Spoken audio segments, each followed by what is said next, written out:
Abe Smith, Here. Dominique Stewart, Here. Rachel Henderson, Here. Dale Dalkey, Here. Amber Kirsting, Here. Emily Hines, Here. Michelle Dupree, Here. Angela Wolf. Here. Great, we have a quorum. Let's stand for the Pledge of Allegiance. I pledge allegiance to the flag of the United States of America and to the republic for which it stands, one nation, under God, indivisible, with liberty and justice for all.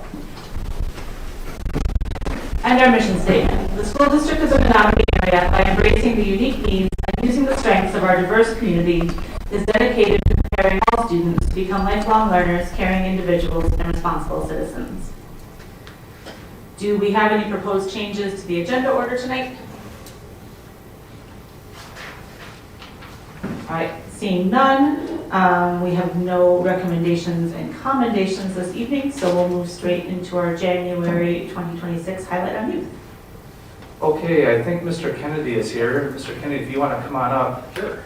Brian, would you maybe just switch places with him for a minute, please? Mr. Kennedy is the principal at River Heights Elementary School, and as you know, our principals are rotating through and providing a highlight on youth, not just for River Heights, but for the entire school district.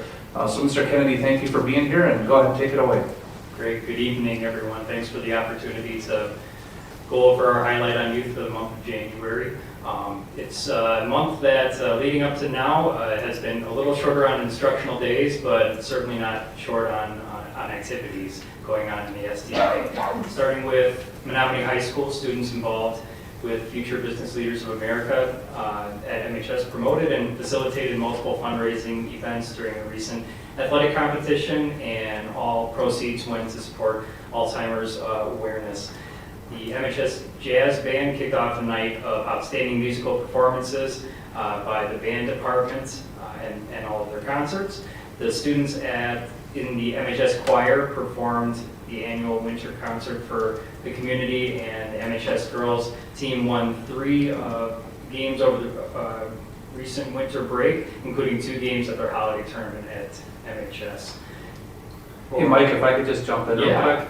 And Friday night in the gym, it was really neat. Mr. Karkula had the pep band there, but not only was it the high school pep band, but they also invited the middle schoolers, the 8th graders, to come and join them. So it was almost like a double section, and they were so loud and so good. It was really good. Even the New Richmond fans were cheering for the band.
will be available for $5. So there's tickets for each school board member.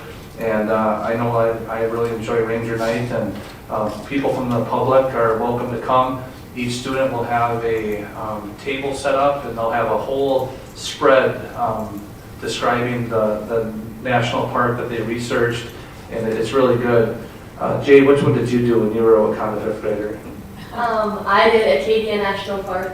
Yeah, that's right. I remember that one. So anyway, I'll pass these around, but thanks, Mr. Kennedy. Thank you all. All right, now we segue into our official student representative communication. So thanks so much for being here tonight. Thank you. Good evening, members of the school board. Happy New Year. The clubs and students at MHS are excited to share their accomplishments from before break and in the week since, as well as the plans we have for upcoming events. Like Mr. Kennedy had mentioned before, the MHS FBLA continues to stay busy in our community. The club is proud to share that they donated $300 to the Alzheimer's Association. Funds were raised during our annual Alzheimer's Awareness event. Members baked, decorated, and sold cupcakes. Hosted an Alzheimer's Awareness booth at the December 5th boys basketball games, sold cotton candy, and held a Miracle Minute fundraiser. They are now preparing for the regional competition at St. Croix Central High School on February 7th, 2026. The Menomonie DECA chapter competed at UW South this weekend in District 1 competition. We want to give a huge round of applause to everyone who competed. Your hard work and professional polish represented us well. Out of the nearly 60 members, the following members placed at districts. Aiden Anderson and Max Tager took first in sports, entertainment, and marketing. Blake Behrens and Everett Paulson took third in buying and merchandising. Grace Edinburgh took third in entrepreneurship series. Chase Pember took first in hotel and lodging management series. Rachel Riegel and Callie Travis took second in business law and ethics. And Kira Waker and Darla Woodford took third in travel and tourism. Academic All-State Awards were given out this past weekend at the Wisconsin Cross Country Coaches Association Clinic. The Menomonie team did exceptionally well, with the boys team having an average GPA of 3.98 and the girls with a 3.91. That earned both teams a Team All-State Award, and 13 of the 14 runners also met the requirement for an individual All-State Award. The boys had the highest GPA of any D1 boys team at the state meet, which is the first time in school history that we have ever been the top academic team. In addition to the academic awards, Menomonie High School was well represented in the other association awards, with Luke Ray earning District 3 Boys Runner of the Year, Coach Craig Olson winning the District 3 Girls Coach of the Year, and Lauren McCullough with her state championship being named the Division 1 Girls State Runner of the Year. In addition, congratulations to the following members of the cross-country team for the following end-of-season awards. Lauren McCullough was named to the All-State First Team, Bennett Schmidt was named to the All-State Second Team, and both MHS girls and boys teams won academic All-State honors. The Science Olympiad team finished third overall this weekend in Hudson, with many students placing in the top 3 in their respective events. 14 students earned first place medals, 8 students earned second place medals, 15 students earned third place medals, and 16 students earned fourth place medals. That is all we have for tonight. Thank you for your time. Just a couple things. If you could please email that to Mrs. Mikesel so we can get that in the record. And then Brian, I'm going to put you on the spot on the Science Olympiad. Brian was telling me about this morning. So third place in Hudson sounds awesome, but it's really awesome when you recognize how big of a meet it was. Can you explain what you were saying, Brian, please? So the Invitational this weekend for both middle school and high school had teams from the state of Wisconsin and Minnesota. The multi-year first place team from Minnesota was in attendance, as well as, I believe, Wisconsin's previous first place team. So second or third place for high school came in right behind Minnesota's winner last year for their state competition, and the same happened for the middle school.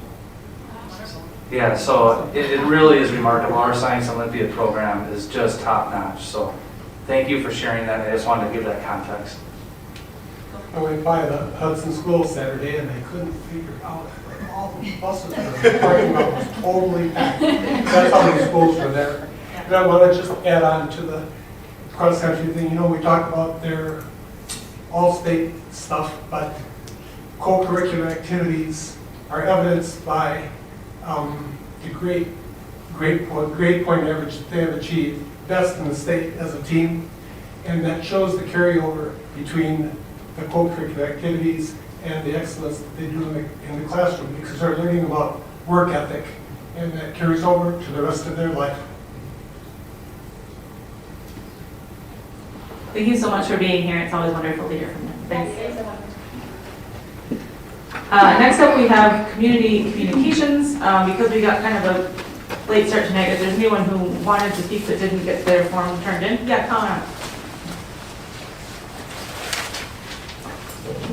Great.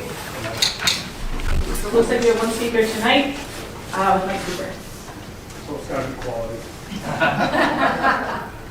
Good evening and Happy New Year. And what a year it should be. This year celebrates 250 years since the writing of the Declaration of Independence and the birth of the greatest nation in history. After the Bible, it is the greatest document ever written. It is the first political document to codify the rights of man. We hold these truths to be self-evident that all men are created equal and that they are endowed by their Creator with certain unalienable rights, and that among these are life, liberty, and the pursuit of happiness. That to secure these rights, governments are instituted among men. What a truly revolutionary idea, and it has lasted 250 years. I would hope that the school board grasps this unique opportunity and gives our students every chance to learn the history of this great document and the early history of this country leading up to its writing. I would suggest that you get up to speed, that you read a two-book edition, The Story of America by David and Tim Barton. Book 1 is called The Beginnings, and the second is The Building of the Republic. They are very interesting, well-documented books.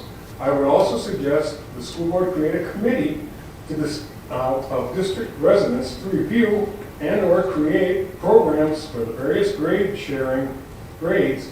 sharing the history and wonders of the Declaration of America. I would be happy to volunteer time, and I would guess that there are a variety of others in the district that would do so as well. My wife bought these books a couple years back, and we just got around to reading them now.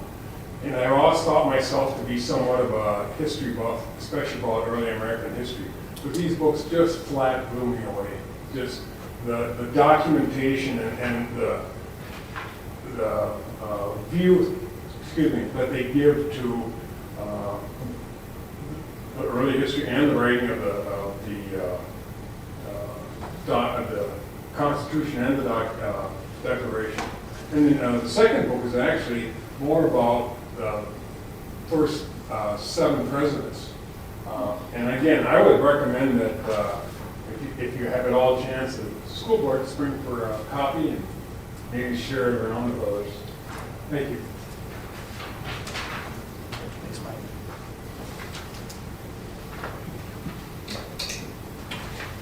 All right, next up we have revenue and expenditure reports for the month ended December 2025. So yeah, on the revenue side, the most notable movement was an increase in interest earnings and some local revenues as winter activities picked up. The state aid and levy revenue are largely timing driven and will continue to come in later in the year, so nothing here raises concerns. On the expense by object report, the main item that I wanted to talk about is apparel. As you can see, that line is over budget, but I did a little bit of research on it, and it's almost all of that is activity is in Fund 21. All of the activity is in Fund 21, not Fund 10, the general fund, and that's usually covered by fundraising, etc., by student groups, etc.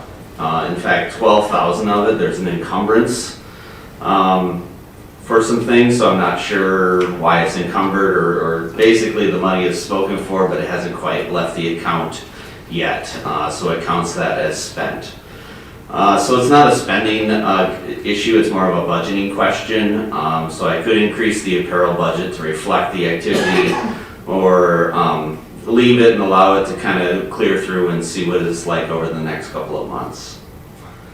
And then by function, the report by function, spending increased across most areas, very consistent, predictable between November and December. Most functions are now in the low to mid 30% range, which is appropriate for this point in the fiscal year. So there's no functions really that stand out as either overspending or lagging significantly. So overall month-to-month changes from November to December reflect normal seasonal activity. Great, thank you. Any questions or comments on the revenue and expenditure reports? All right, seeing none, we'll move on to our monthly employment report for the month of December. This is an informational document. Any questions or discussion? Seeing none, we'll move on to our consent agenda. I'll entertain a motion to approve the consent agenda. So moved. Second. Right, motion by Angie, second by Abe. Tonight, we have minutes from our board meeting, our regular board meeting of December 8th, as well as our board retreat of December 8th. Financial reports, we have general fund checks totaling $2,311,458.31, and cash receipts totaling $176,806.25. We've had $1,000 for the food service donation to Food Service Angel Fund contributed by various community members. We also, in our consent agenda tonight, have the renewal of our WIAA Girls Hockey Cooperative Agreement and an approval of the number of regular and special education spaces available for open enrollment, as was discussed at our December board meeting. Any questions or discussion on the consent agenda? All right, let's vote.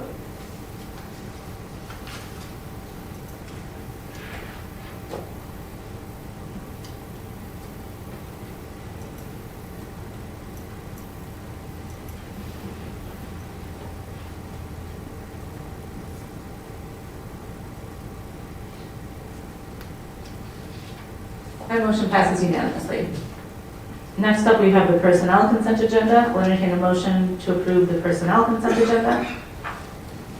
So moved. Second deal. All right, motion by Michelle, second by Dale. Tonight we have 3 retirements on here. Did you want to say something? I do, Rachel, thank you. We are getting to that point of the year where teachers who are going to retire need to inform the district by January 15th. We are expecting that there could be a couple more that the board will see at the next meeting. But Rhonda Jan, 4th grade teacher at Oaklawn, Mary Ayler, social studies teacher at Menomonie High School, and Michelle Christine, special education teacher at the high school, have all submitted their retirement papers. If we could vote no, that would be great. I know we joke about that every time this year, but certainly we'll miss some people who have just done a great job with our kids, and we thank them for all their years of service. And we'll celebrate with them when we get to the end of the school year. But just want to say thank you to them and wish them well in their retirement. You stole my joke. Any questions or discussion on the personnel consent agenda? All right, let's vote.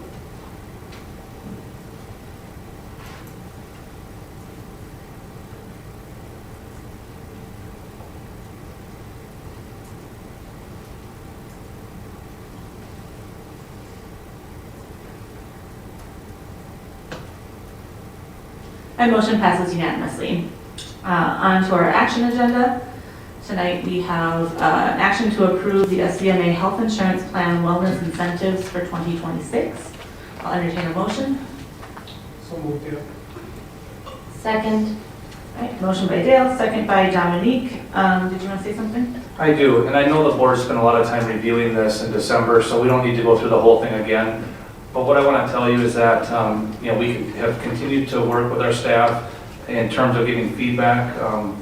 It's been very positive feedback on this plan. I want to make sure to go on record, even though it's also written here, and we also said this before, this is a one-time incentive. We do think it's very important, and we feel that the way the health insurance plan is functioning, that this is something that can be done this year. However, I do think that continuing this plan is something that will be very budget dependent. Also, I think that once the structure is set up, it's very possible that we can end up using this incentive plan as a way to earn the HSA contributions that we have in our school district. That's how Dunn County does it as well. So I just want to make sure everyone understands that before you vote tonight, that this is one time, and that if it is successful, we would plan to continue it. But whether it be put into the HSA program we already have, or whether it was to continue as a different incentivized plan like it is now, is something that will have to be determined in the future. Any questions or discussion on the wellness incentive plan? Seeing none, let's vote.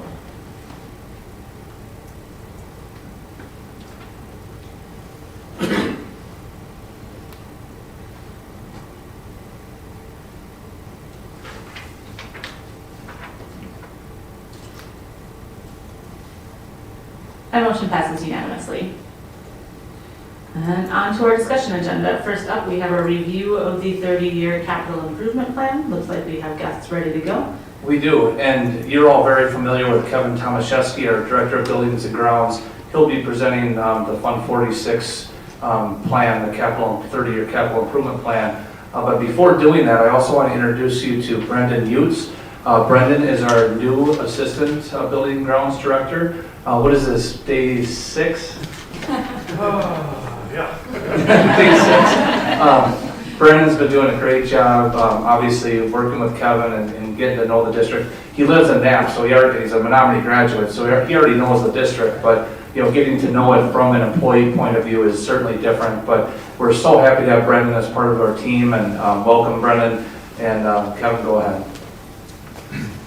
All right, so I have shared with you folks 2 different documents, one being an Excel spreadsheet of the 30-year plan, and then a Word document.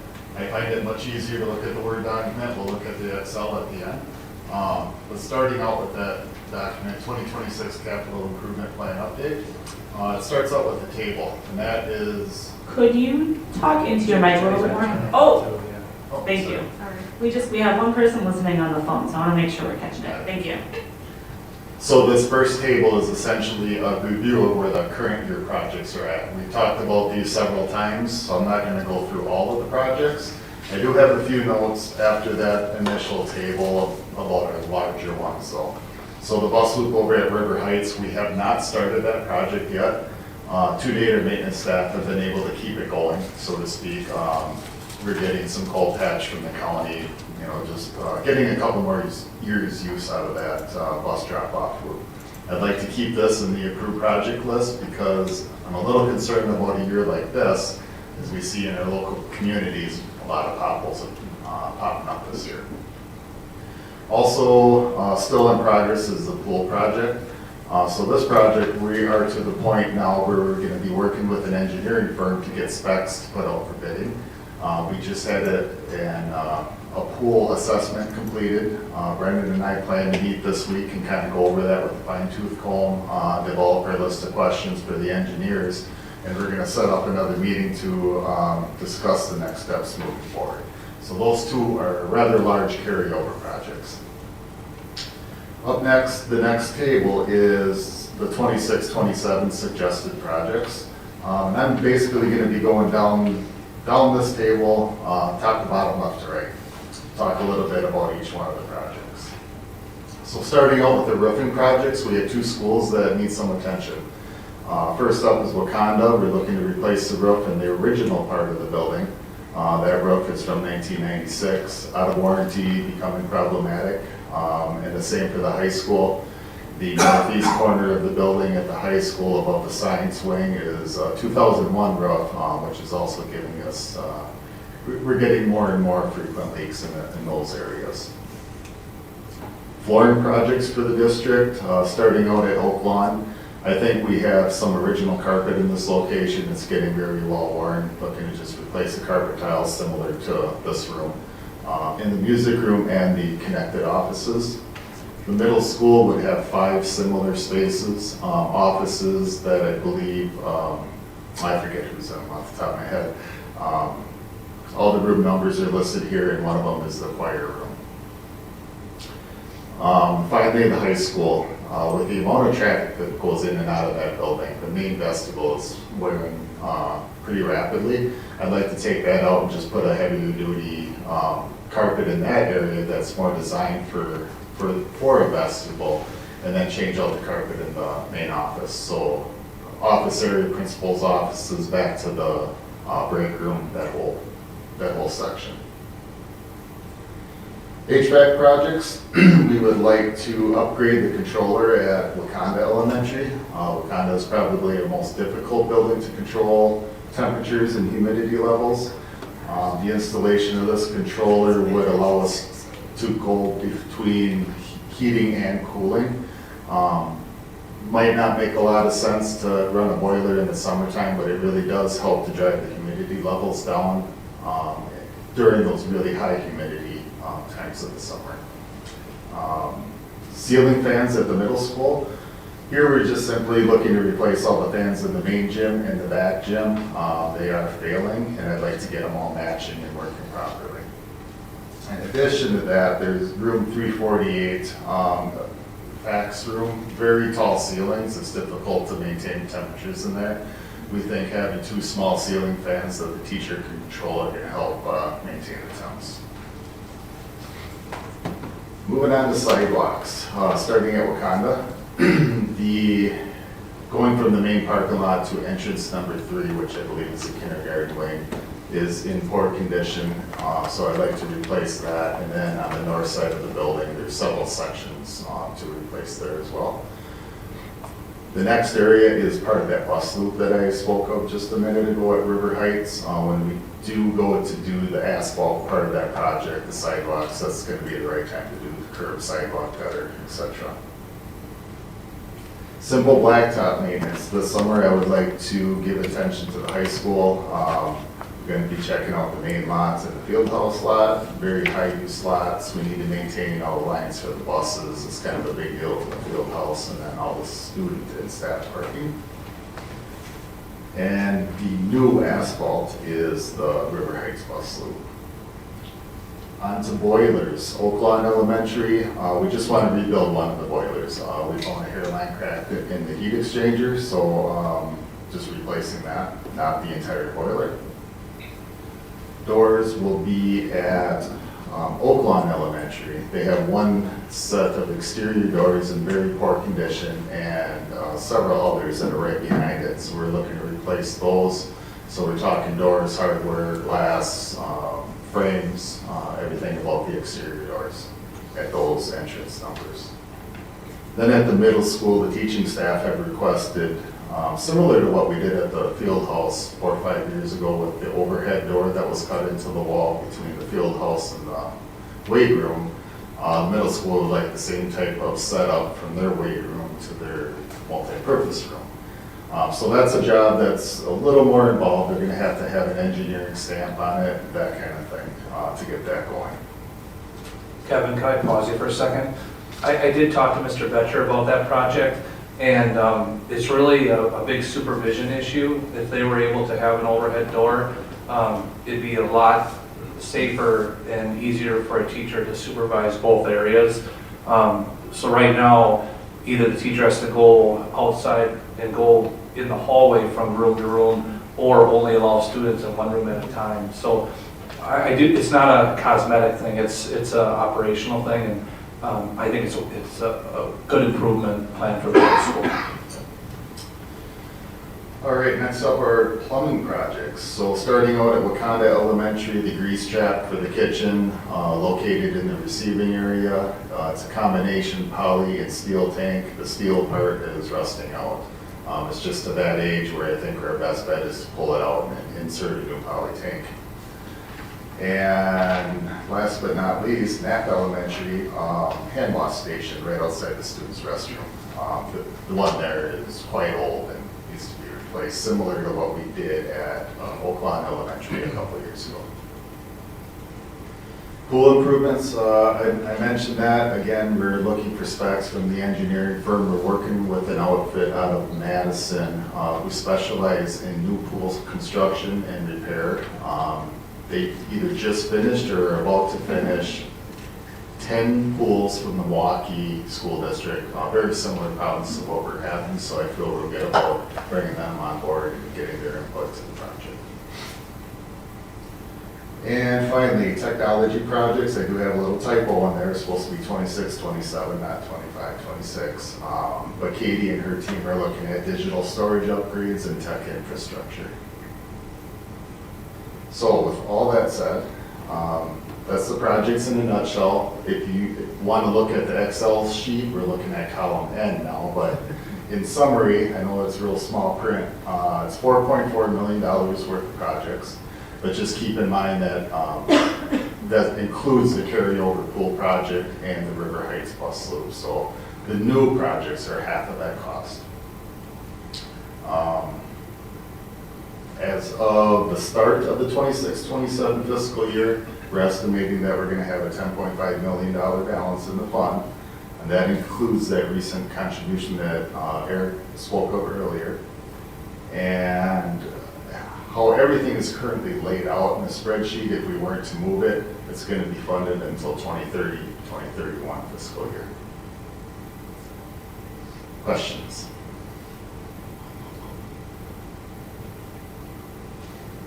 With respect to the pool project, do you expect to have to bring that back to the board once you get bids, or is that kind of dependent on whether the bid comes in within the budget? So the board, this time last year, approved a total of $2 million to take the next steps. If it looks like we're going to need to exceed that, yes, I would come back. And that would be depending on what you get from the bid you get from them. It'll be dependent on any surprises during state approval time and then bid results. So scope and bidding. Yes. If, as board members are thinking of any other questions, I want to point out, we already talked about this in the budget hearing, but those roofs are a great example. You know, a typical roof would be projected about 20 years, 20, 25. You know, and you look, you know, some of these roofs have lasted us a lot longer, and that's a great job by our maintenance. You know, they've gone up there and they've patched, you know, numerous times, but it gets to the point where it's not worth it to patch anymore, and that's where Kevin uses his judgment. So we continue to stretch these capital improvement dollars as far as we can, but we also want to be cautious to the point where we're not creating problems or not able to operate because of stretching. So it's a delicate dance. Obviously, every year the projects are different as the needs shift. I'm curious if you've seen changes in either supply or labor costs over the last, like from this time last year. Like, what are you seeing in terms of like when as bids come in or you look for roofing supplies, like how are things changing? That's a good question. I've never done one of these roofing projects. Most of the projects we've done have been a little bit smaller scale, so I really don't know how to answer those types of comparisons. Part of that though, and especially aimed at the pool project, you know, we have a window in the district where we don't want to disturb the sports seasons or summer school, so we have a little window of March, starting in March until June. So if we try and do that project this year, I think, yeah, we're gonna get that elevated price, the we don't wanna do it price. I think the right way to approach this is take our time developing the specs, getting those bidding numbers later in the summer, fall, and giving those contractors plenty of time to bid it out. I can answer that question, Abe. It goes up. It goes up. Any additional questions or discussion regarding the 30-year plan? This will come up back to us at our next meeting for approval of the 26-27 updates? Okay, great. All right, thank you so much for being here. Next. Oh. Yeah, we're just gonna do a little switch around. Eric's gonna get his computer set up, and then Chris can come and sit by the microphone. The next up on our agenda is a discussion of private school voucher. Well, we're going to have a presentation on the private school voucher transparency. And we have a special guest here tonight, Chris Hombach-Boyle. As has been mentioned, she's our Northwest Wisconsin regional organizer from the Wisconsin Public Education Network. And based on our discussion in December, we have invited her here to share what she's been working on. Good evening, everyone. I'm really happy to be here tonight. I titled this, How Did We Get Here? But I don't have to talk about that because you already did. I'm going to talk basically a lot about how the network could help, or how we can answer questions, or what your needs might be. I started this journey a long time ago. I was a teacher in the Oak Prairie School District for 30 years and then ran for school board because that was about the time people thought maybe they should run for school board, and I got on. So I was a president of the board for one of our largest referendums in 2015 when I figured out that the voucher costs got shifted back to the taxpayers, and have helped write the first voucher transparency bill, and it has never had a hearing. So how many years is that now? 10 years. So I'm still at it, and I want you to know you're not alone. The network has worked really hard as a non-profit, very fiercely nonpartisan, connecting public education and people around Wisconsin around this topic. We kicked off back in August the Transparency Project when Green Bay took 2 years to get it on their tax bill. So they were the first on the tax bill. We haven't had it happen again. But as I talk tonight, you will find out that there were a few successes in getting an insert in the last tax bill. Okay? So the top 5 concerns, you've talked about all of them, maybe not the mis and disinformation piece, we'll talk about that a little bit, maybe with the privatization piece. All of these things tonight, so I'm just going to go straight to the privatization piece. We have time for some questions because I know this is a long meeting. Okay? I'm clicking my... So, we took all last year leading and working with Green Bay. Their story went thusly. 2 years ago, they brought it to their city council, and they had long conversations, and they tabled it. They didn't probably set up the environment richly enough to have the conversations relative to everybody kind of understanding the process of how you would do something like that. As a network, we didn't know it either. I mean, this has been brand new territory for us to figure out as we go. It's kind of like building the plane as you fly it. And so when it got tabled, they went back to their community and did a lot of education with the people in the Green Bay city proper, and people that supported public schools, and also those that had lots of questions and maybe wanted to learn more about it one way or another. We came up with the idea that, politics can be there, but it's not our problem. We need to keep the nonpartisan side, get the information out, have robust discussions, and see where it takes us. So that's and we're pretty proud of that piece of it, okay? So we built a voucher transparency toolkit. And if you want to click on there for me, can you do that? The link is broken. You I copy think- and paste the whole thing. Got it. I was just going to offer to Could you stand here? Thanks. We'll give it a shot here. Otherwise, the board members have it, Chris. Yeah, and then you can click on it. I want to take you so that you'll be able to explore this when sometimes you have to have it in slide mode in order for the thing to work. So it's got to be the big picture piece.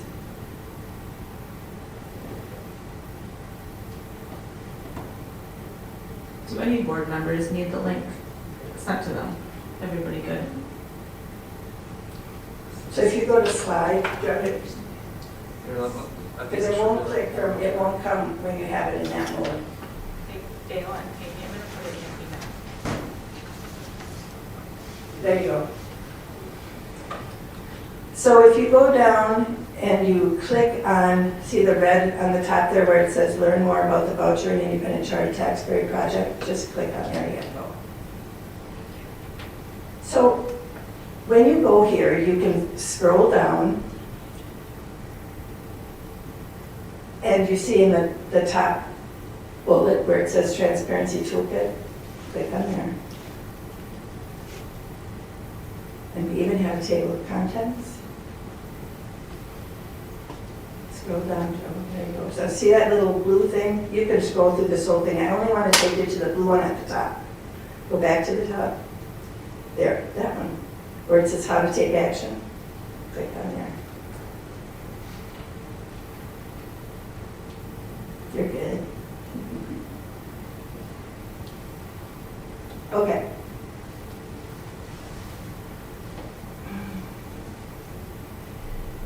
You get to where you can have a checklist and a list of what you need to do to get the work done. Wondering where to start, get the facts, and as you scroll down, you can see who in my community already cares about this. Where do I get these answers? Put a core team together. Make it local. Understand the two different documents that are needed for this project to succeed. We started to learn how to work with the Wisconsin Department of Revenue, which is really just where you have to okay the wording on your tax bill.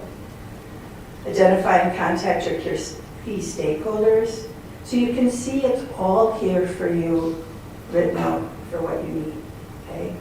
And as a network and as the Northwest Wisconsin organizer, I also have Camden Harsgrove here tonight. He's our organizing and engagement coordinator. He lives here. So you've got, in Menomonie, so you've got some really closeness to the network if you have questions, okay? If you go back to the PowerPoint and to the next slide.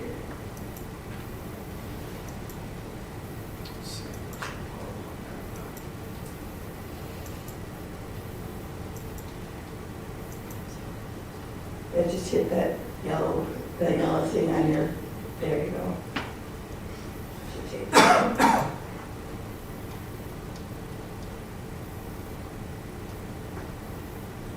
you go. You can just go to the next slide. You can just hit the next one.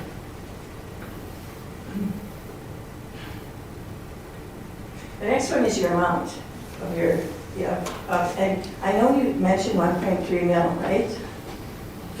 For the total. This is what I pulled off of our tool that we have on our website that you can plug in any district on there. So is the 1.3 mil, is that include transportation and all the additional costs? Yeah, the figure you have there, I think, is for 24, 25. Okay, and then that's what the it 1.3 is for It's for it's now, so good, I circled that, so I'm gonna update that. Okay, good.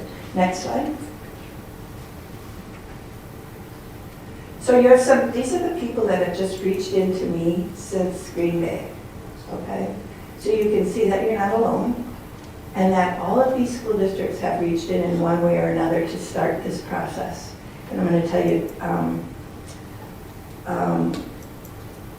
two stories, actually. Ashland recently, I've been working with them for several months now.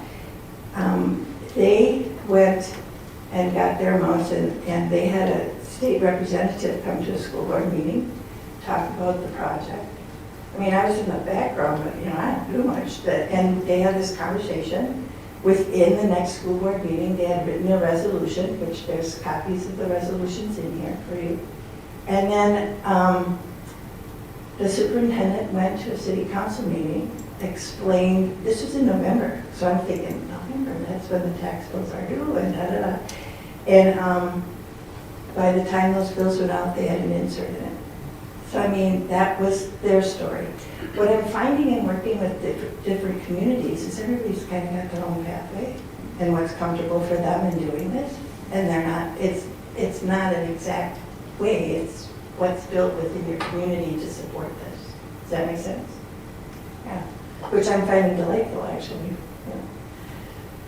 Let me see if I look at any of these other ones. Eau Claire, that was different too. The end of January, their city council meeting, they took the resolution from the school board and they wrote their own, directing their city staff to have it on this coming year's tax bill.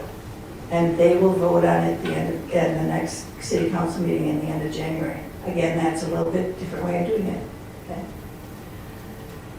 So the next one you can go through, because the privatization impacts, that's a link to our site that we have on our, that you can look up each school district and what their impact is.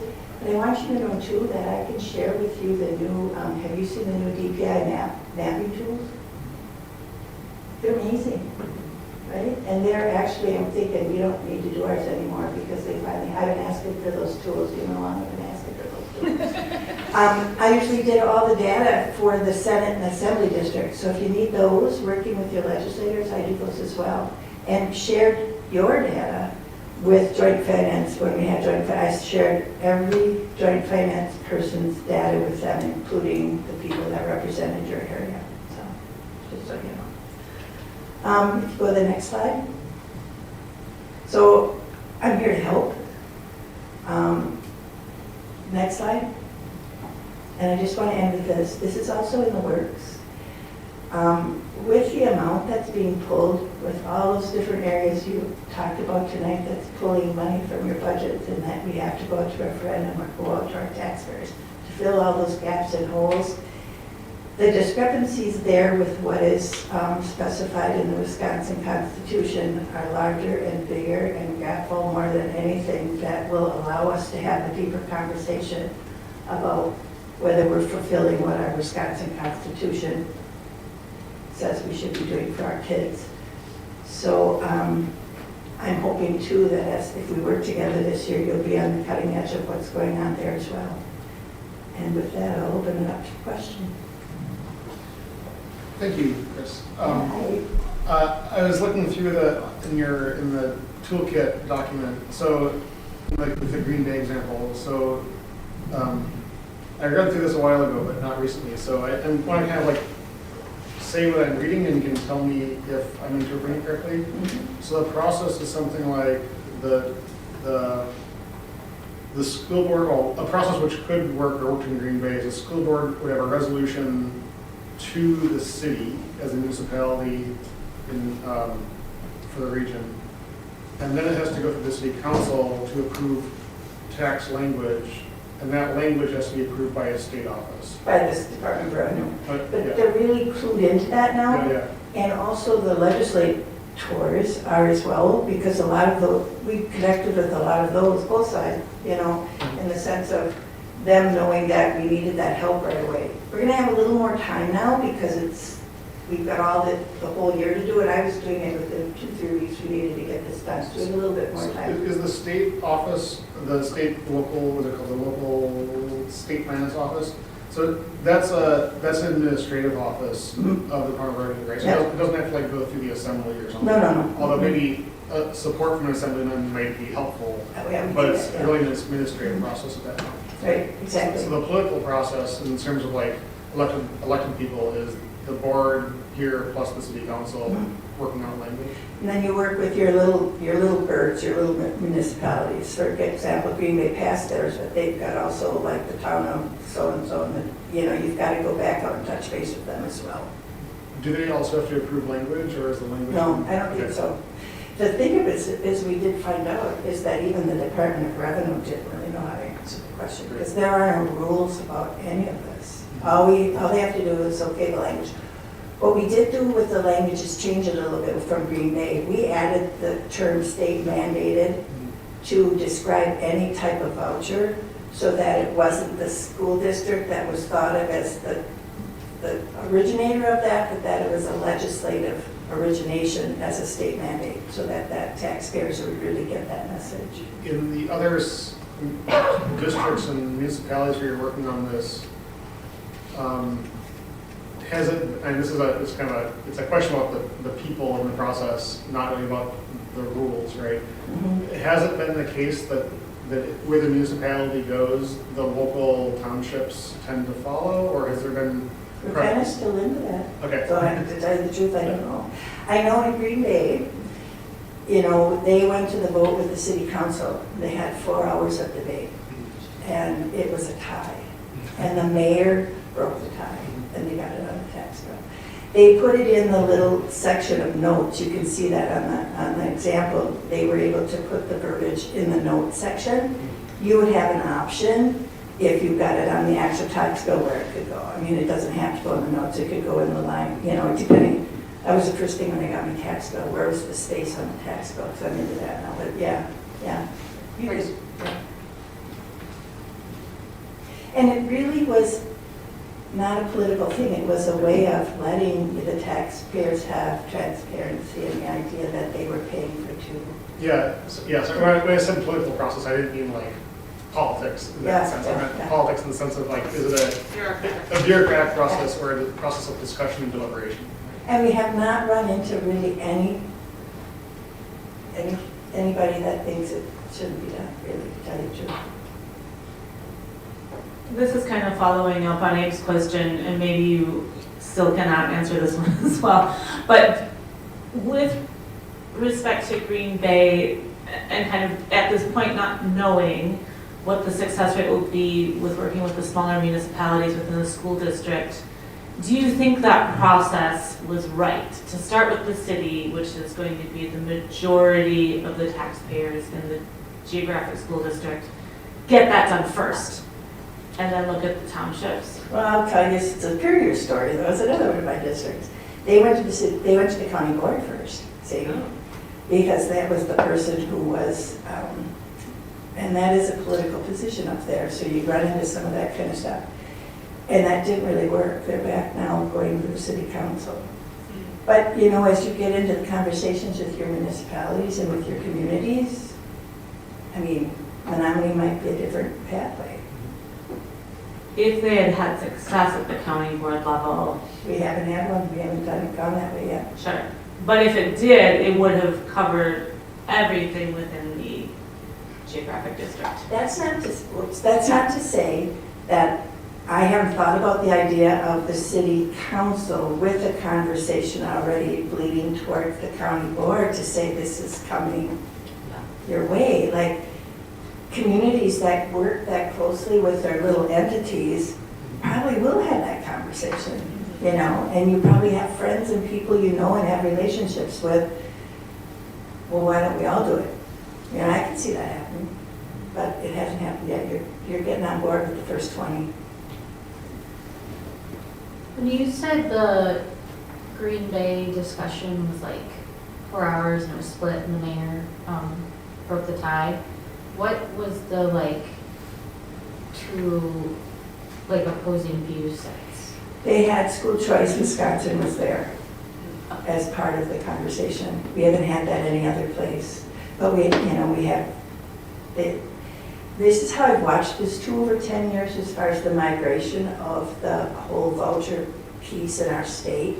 It's migrated from east to west. So when you look at the data over here where I am the organizer, very few independent charters, but they're coming.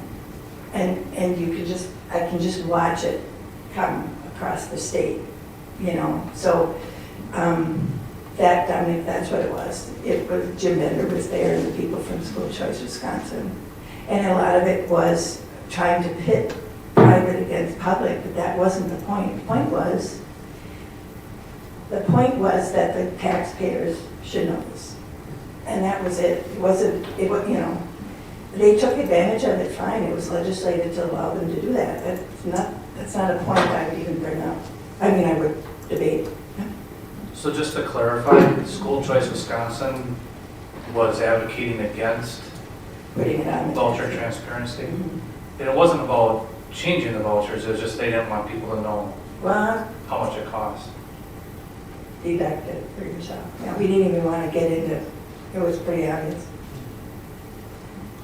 Truly, you know. And when you look at the $1 billion a year now, over 10 years, that needs to happen. The other two things I want you to be aware of is the caps. There's a bill for keeping the caps on, you know, which they come off this year. So if you're thinking about an increase relative to vouchers,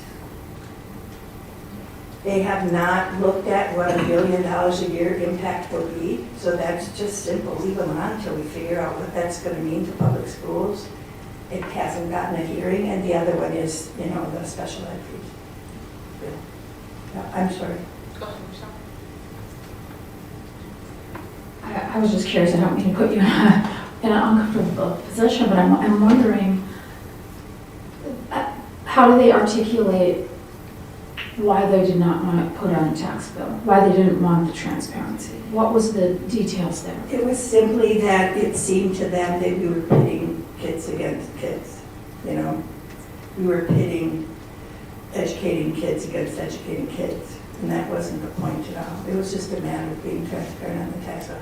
Especially when you start thinking about your referendums and it's being paid down, that's on your tax bill. You give on some, not everybody puts all this on their tax bill either, for as far as referendums and stuff. They're all different across the state as well. Did you know that? I didn't. Yeah. Did I answer your question? Yes. I'm good right now, thank you. I'm good, thanks, Dave. Yep, thanks. Go ahead. So I know the cap's coming up as to how many people, percentage-wise, it's going to be whatever anybody wants to. Is that correct? Well, I think it is too, and I think it's other people getting into the program. Like we're worried about the other schools, but also the virtual pieces. You know, that could really balloon as well. Also, I think I heard, not sure about this, but isn't the cap coming up too? Like for instance, like for income, like for instance. It's pretty high already. Yeah, but yeah. So but not the caps. The caps is the number or the percent per district. It was a 1% increase each year until this year. Now. Yeah, so it's only going to get tougher, or more money. I wish they would keep the caps on so they could figure out what the impact would be, which is why they should get that bill here. Okay, and then so if a student comes in and and they're not low income or wherever their poverty line's supposed to be, they can still get a voucher without. Yeah. See, that even makes it more. And also you can look at the new data maps and see the percentage. If you look up the schools that are receiving vouchers and the percent of kids in their schools that are on them, 80-90% of their kids, you can see how that could proliferate.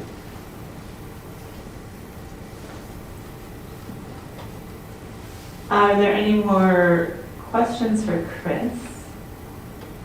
And I'm not letting you off the hook quite yet, but because I'm going to sort of suggest we discuss now what a next step would be for the board. And if you have thoughts on that, feel free to jump in. Go ahead, Kate. Yeah, so I just pulled up my tax bill. And it separates out a lot of things, which is really interesting, right? It's got, certainly it's got SDMA, it's got Chippewa Valley Technical College. Under each of those, it has some sub-items. We've got local, we've got county, we've got the lottery credit. So there's a whole lot of things which are broken out in a lot of detail. And I think I think that, again, I agree with your assessment, Chris, that this isn't about what the education system ought to be. It's about making sure that taxpayers actually know where money's going, right? And we are, and we don't just say tax. I've got 6 line items on there that help distinguish where things are going. And some of them are small, some of them are big, but they're all some people who live up by Tainter have the Tainter Lake District and things like that. So I think it is worth pursuing just in straight up civic awareness, taxpayer advocacy, just being aware of those things. So I think it's worth looking into. I think there is some trepidation. We want to get into the whole process that's kind of a little bit uncertain, but also when I think about our city council and our county board, even as the people on those boards change, I found both of those boards to be full of very thoughtful people who are willing to think things through. And I think they'd be open to the conversation at least, and I'm not afraid of having that conversation. So I think it's worth at least stepping our foot into and kind of seeing where those conversations go.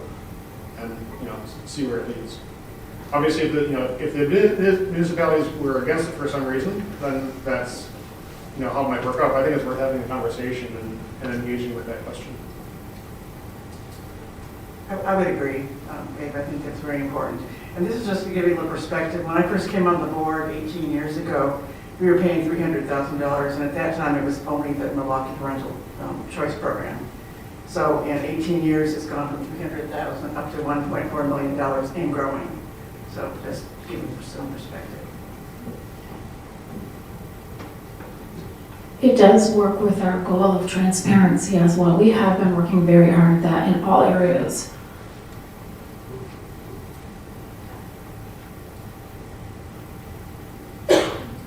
Yeah, I absolutely agree with that.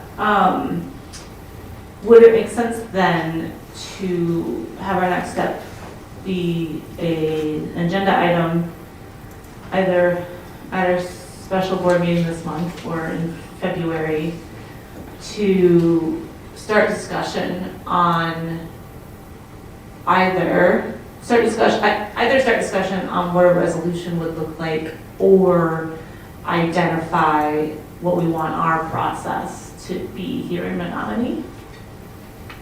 And again, Chris, if you have some thoughts. I think that's excellent, yeah. Yeah.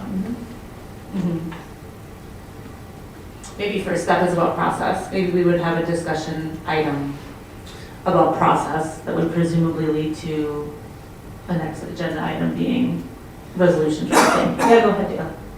I agree. I think let's not put it off. Let's do it at our next meeting in January. I have not looked at what's on the docket for January, but it seems like that's something we can add. Great. It would be nice to have a specific corresponding spot on the website that has information about that, so that eventually taxpayers could be directed to that. But in the meantime, if we're talking to officials, if we're talking to the city council or to the county board, they also have a quick spot that gathers some of these resources and information to explain what the why behind it and what other people have done. If there's a tight spot on the website to make that easy to find. I can comment on that. Green Bay, if you go to their website, they have a gorgeous place now for taxpayers to interpret their tax bill. It's wonderfully done. You could fashion yours exactly like theirs. And they're not the only one. You've got another district that just did one too. I don't remember which one it is, but you've got some prototypes now to look at and then to make your own. That's a great idea, and I want to look at that. And I also wonder if in the meantime, you know, I know you had a piece in School Crossings about tax bills. I wonder if there could be a blog post specifically about that, with the interest that in the short term, you know, if one of us is chatting with a city council member or town clerk. I just posted Washburn. They put it out on their social media. Nice. So you can, I mean, then those are all there with the network, or you can go on there. I foresee districts kind of now building relationships. I've wanted forever the idea that this was a collective, and I think people are feeling more comfortable now in doing that. So I can connect you to all those things. That's wonderful. Thanks. Sorry, go ahead. Yeah, I was trying to think about how to phrase what I was going to say. I think something that would be helpful when we get to that point, I was just looking at my tax bill, and I can imagine exactly where you'd have the line, right? And just like, just the side by side, well, this is what the tax bill looks like now, we'd like it to have this extra line. And that's really the difference, right? It could be that simple. Yeah, it can be that simple. And it's like, oh, that makes sense, you know, just seeing a line item to describe what a portion of something is. I was thinking about what you're talking about, Joe, earlier in the mid-year budget hearing. I think these mid-year budget meetings are fantastic, really going through those details and thinking that through. And one thing I think we have, 2 years ago kind of struggled with was really communicating how the school revenue is used and like what it means and what is it for? You know, that's some big questions. I think this can be an opportunity to have those conversations at a moment where we're not in a financial crisis and establish some understanding and trust in the community. So that if you're talking about 2031, things are going to start getting tight, right? In all sorts of ways, and having conversations about school revenue, where it comes from, where it goes. This is a good excuse to have those conversations, regardless.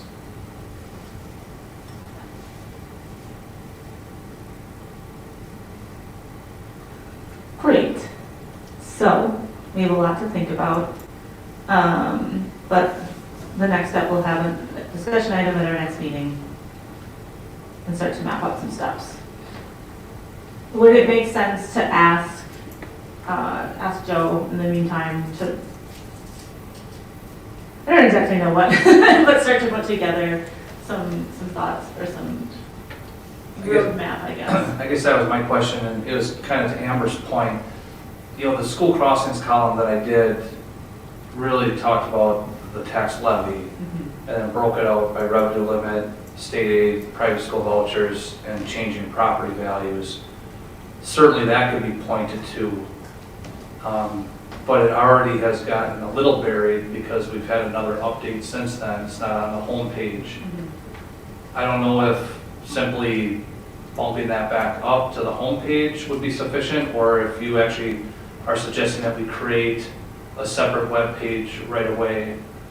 We can do whatever. I guess I'd be interested to see what the board would prefer. That might be something to include in our discussion. Okay. In 2 weeks.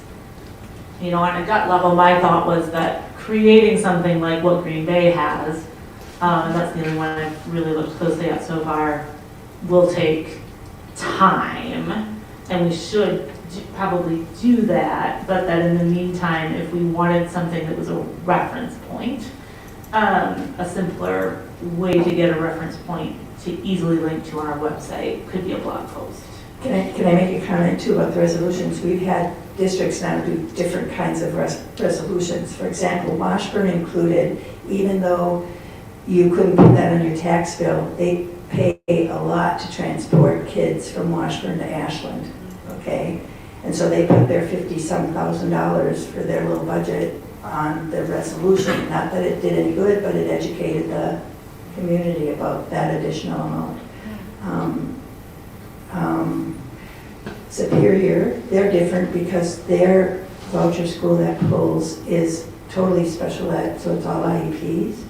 So they wrote their resolution with a 2-year amount on it as opposed to 1, you know, that sort of, so I mean, you can customize it to what your needs would be.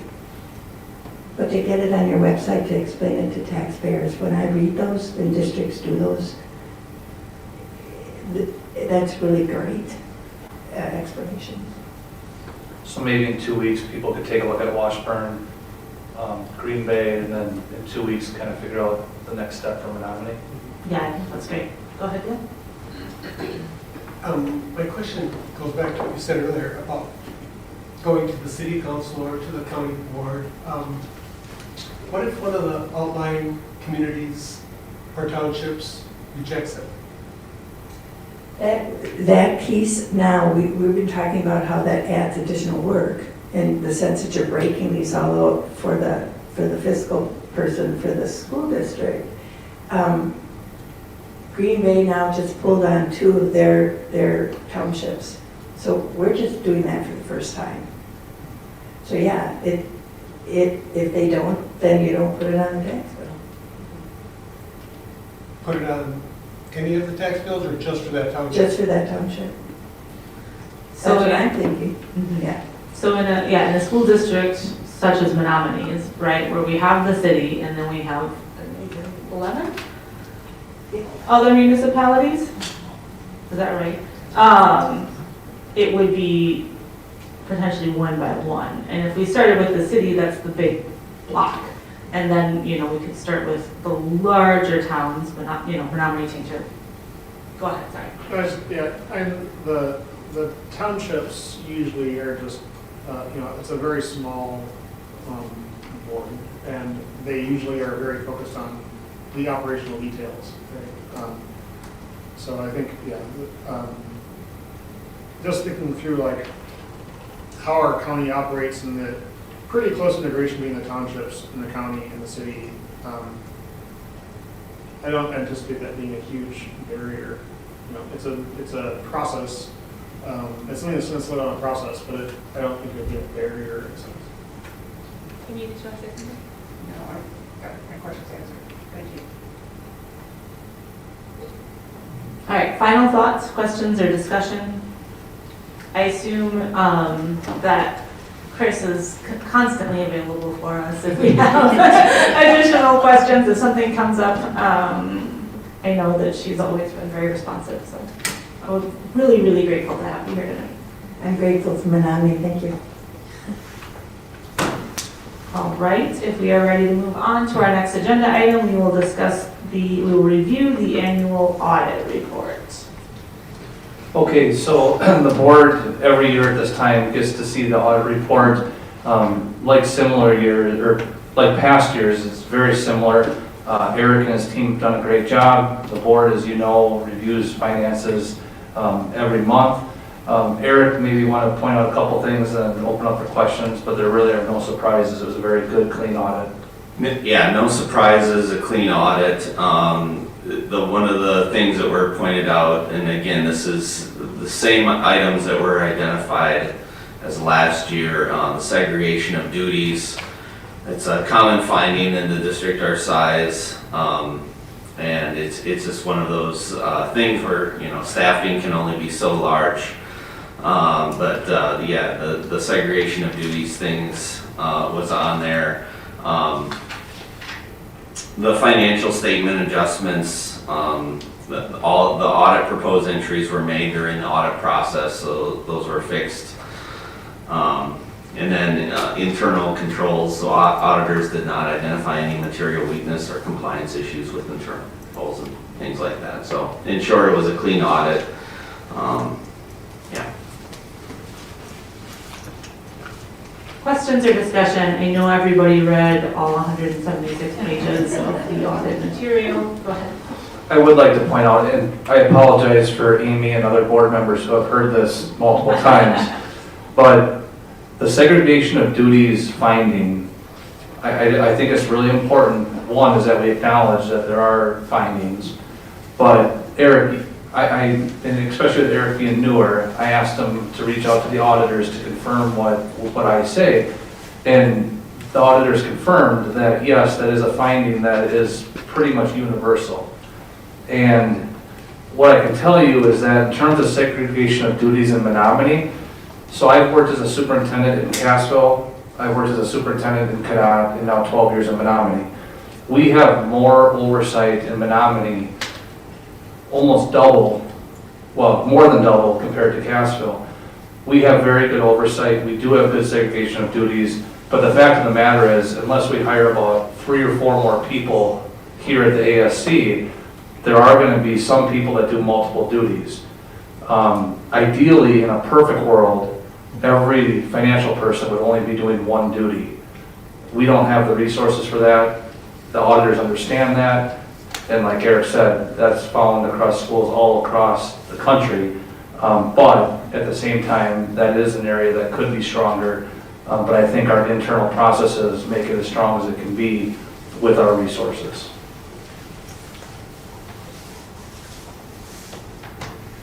Wonderful. So does anyone have questions pertaining to any of the audit documents, the audit process? I can't remember, you did this last year as well, or did you come in? I came in October, so I was here for this portion of it, but I was not involved in the audit for last year. Well, congratulations on getting through the process then. Thank you. From start to finish. I know that it is, I'm vaguely aware of how much work goes into it on your part, and that's enough. And I'm grateful for you. Thank you. All right, if there's no additional questions or discussion, we will move on. Continue with Eric in the hot seat tonight with the 2025-26 budget revisions. So yeah, I presented these budget revisions, just not very large changes. It's just more of a, we usually do 3 or 4 of these budget revisions a year. And so just making these small changes in Fund 10 with, moving around some money for co-curricular activities and vocational curriculum and things like that.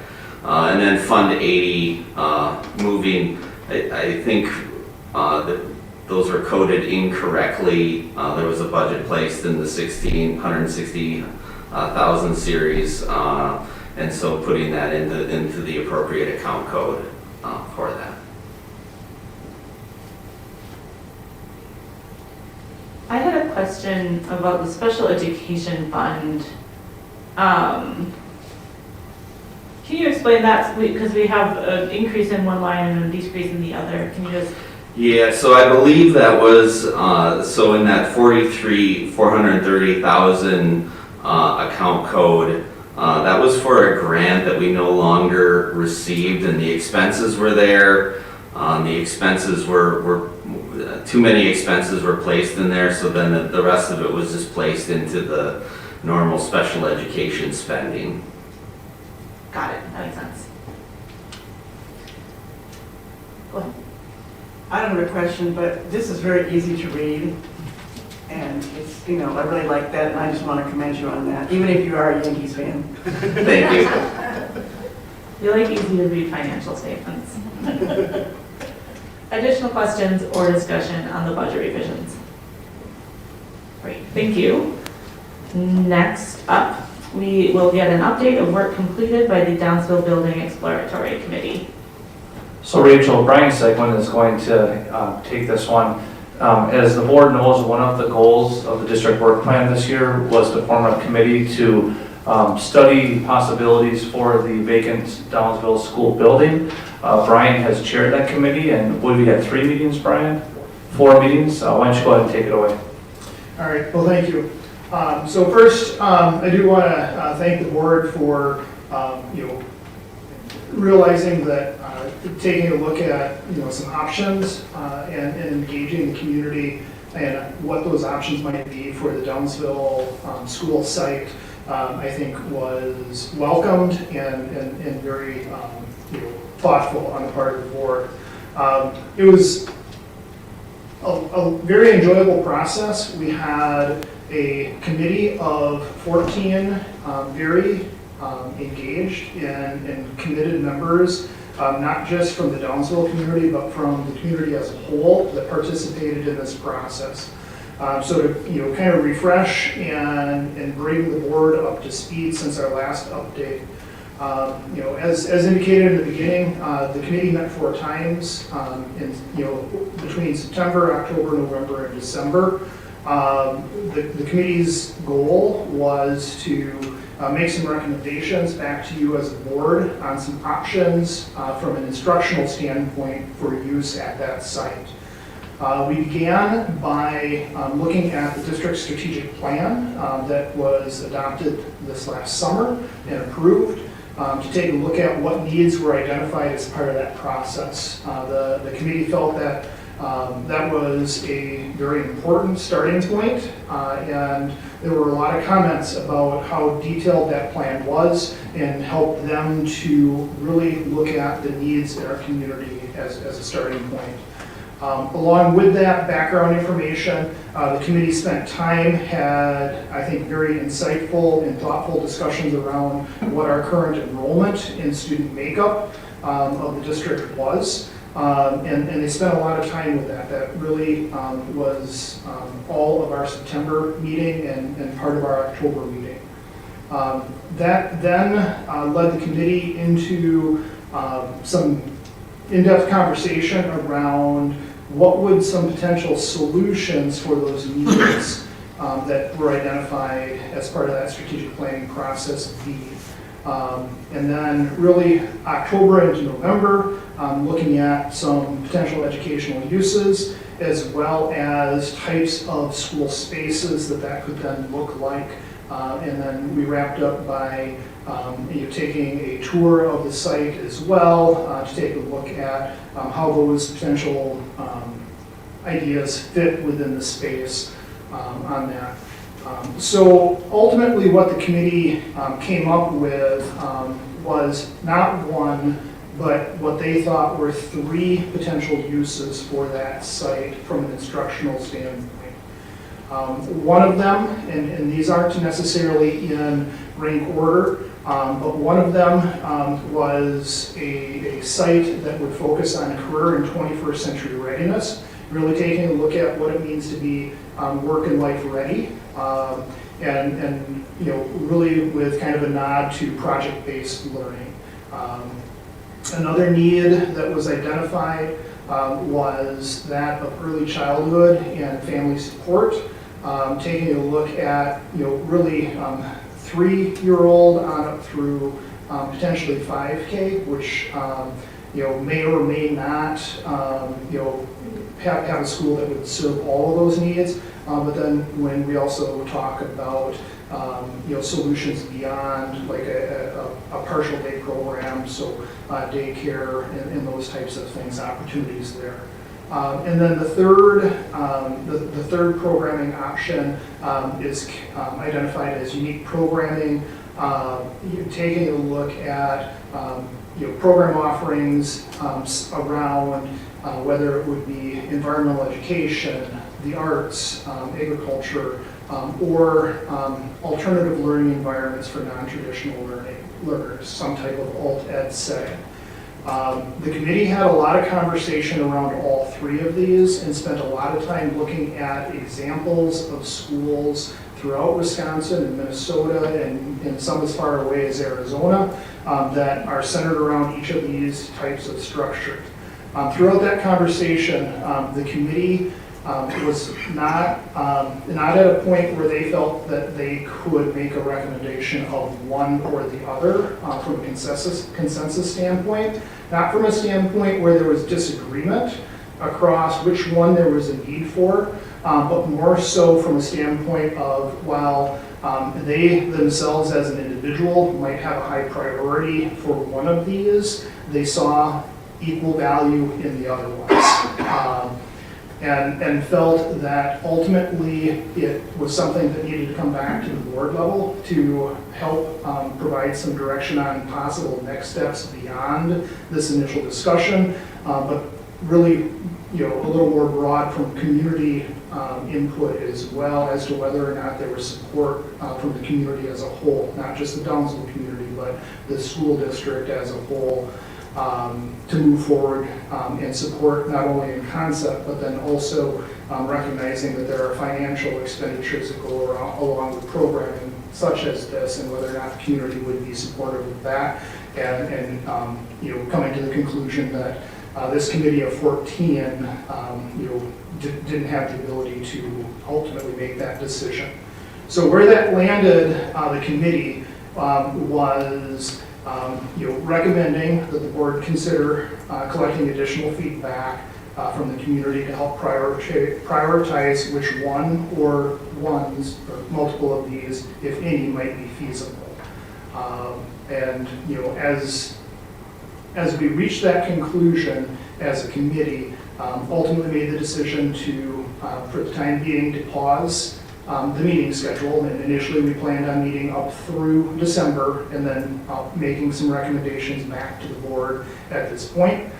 So got to this point, and then committee members, while all of them identified that they felt it was worthwhile to be part of the conversations up to this point, depending on what direction the board wants to go, the committee as a whole feels that some, depending on the direction, some of them may be well suited to continue with this work, and some of them, again, depending on the direction, next step, it might be prudent to have some other people with more background in that type of instructional setting step onto a team at that point in time. So that gets us up to this point.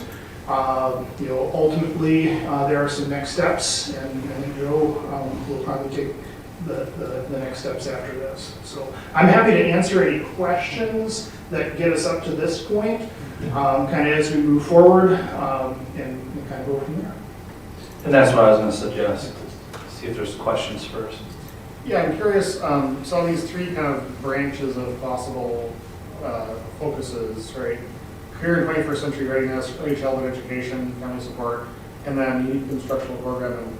I think I have a pretty good vision of what early childhood education, family support can look like in that sort of like building and location. I'm curious if there were, you said you're kind of looking at different case studies across the country.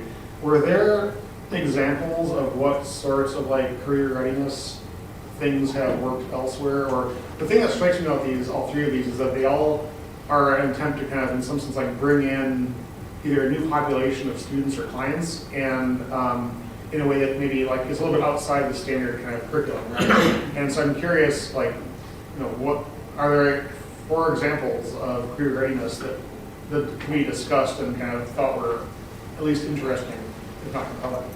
Yeah, you know, when you take a look at really, you know, that type of a model, you know, whether it be something, you know, in the STEM or the STEAM area, and there are several different examples of that, whether that would be focusing in on more of a survey method of having, you know, a handful of different opportunities for students. There was one school that the committee looked at where it really centered in on, you know, within the area of STEAM, it was taking a look at like drones, taking a look at evolving technologies and what it looks like to go with that. The committee also spent time in looking at career preparation within the trades. So there were some examples that they dug into with that, whether it would be residential construction, HVAC, some of those pieces. So that was, you know, really, you know, where they started to look in, and then the conversation kind of went to the next step of, you know, do we have a student population to fill a school like that? And then it started to branch. Well, what's not available within our district? What's not available in other districts as a potential draw?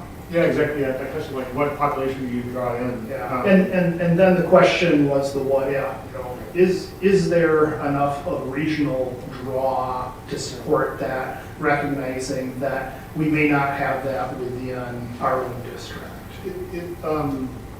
Were there examples of, you know, I think there's a lot of different things there, from like kind of, yeah, the drones and kind of the computing and tech into trades, construction, etc.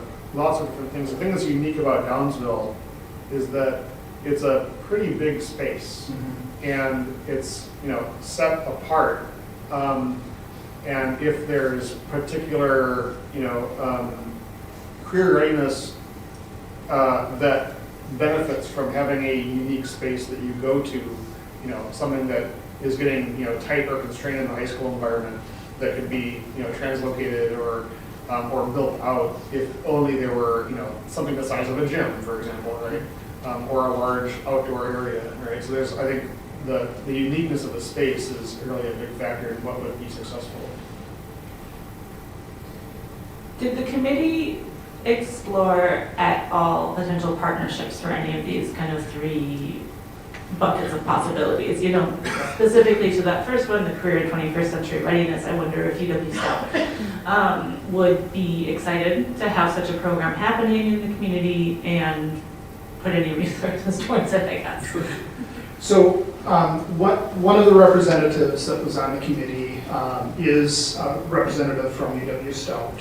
And their responsibility or their role as being part of the team was to be, one, part of the conversation of what ifs and possibilities. But then if we got to a point of going in any one of the directions, and Stout, you know, specifically when we looked at 21st century skills in career readiness and then early childhood, those were 2 areas that you know, Stout has some background in. There was no commitment as part of these discussions to say, yes, we would commit to doing this or commit to doing that. Up to this point, it's committing to being part of the conversation and you know, really moving from there. Yeah, and so it does seem like there's an openness to being part of that from the part of Stout, at least. I would say there's an interest in learning more about what the options would be and what the fit might be. Yeah, and then I should have also asked about CBTC. Was there any connection there with that committee, or have you had any conversations with anyone there? So there was not representatives from CBTC that were on the committee. We do have several current partnerships with CBTC. So not being able to speak directly to whether or not, there's an openness or a willingness, but CBTC has continued to be a strong partner, and to, look at where they can help us meet a need that we're not yet able to fill has kind of been their partnership up to this point. Rachel, to that point, I do want to mention, I think I might have mentioned it at the time, I did have a meeting with the chancellor and her team last spring after it was determined that Downsville would close. And the chancellor was certainly interested. Even in that meeting, there certainly seemed to be some barriers in terms of potential draw and location.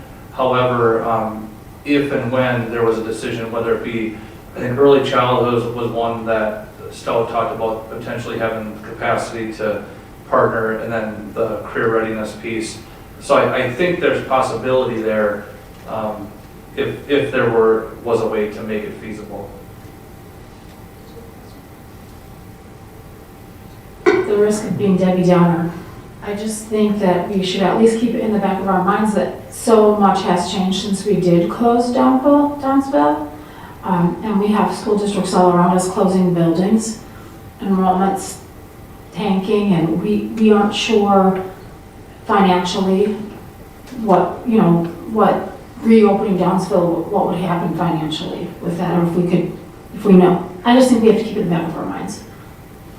Yeah, absolutely. I think the thing is I think that's kind of implicit in all the conversations and questions we've been having is that a successful use of that building would require some sort of partnership or new, like public-private or institution partnership that does something new which hasn't been tried here yet, and that going back to kind of like regular programming is not going to be successful with the population. So it's got to be something. If there's a chance for success, it's got to be something that draws in a new population of students, whether they're younger or older or of different backgrounds we haven't been able to serve before. It'll be tricky to figure out. I personally think the question on the page, like that, it's worth digging a bit deeper to see if there is any traction there. Maybe there's not, but I don't think we should stop looking while we have the opportunity to look, because the longer the building sits, the more those opportunities are going to pass us by. And we know that, for example, our budget for maintenance is going to get tighter and tighter and tighter. So while the building is in good shape and it's still being looked after and kept from decaying, we have a bit of time to figure out if there's a use that could be built in a partnership. Maybe there's not, but I think it's worth looking personally. I agree with what Abe said. I also very well take Michelle's point into that end. I'm curious if there are resources available to help us get a sense of whether we might hope to kind of reverse our open enrollment numbers if one of these possibilities was implemented. In other words, like we currently have a net open enrollment out of like negative 123-ish. Am I right? Somewhere in there, right, when you sort of add in our ins and outs, and if we had programming that drew students in, and what that would look like to our total enrollment, and what that would mean for our budget 5, 10, 15 years down the line. Like Michelle prefaced, I hate to sound like Debbie Downer as well. What I would say is that no matter which idea is come up with, some of the same challenges of why Downsville closed in the first place are still going to be there. The fact that there isn't enrollment within proximity of that building, number one, and then the location being so far south of town, number two.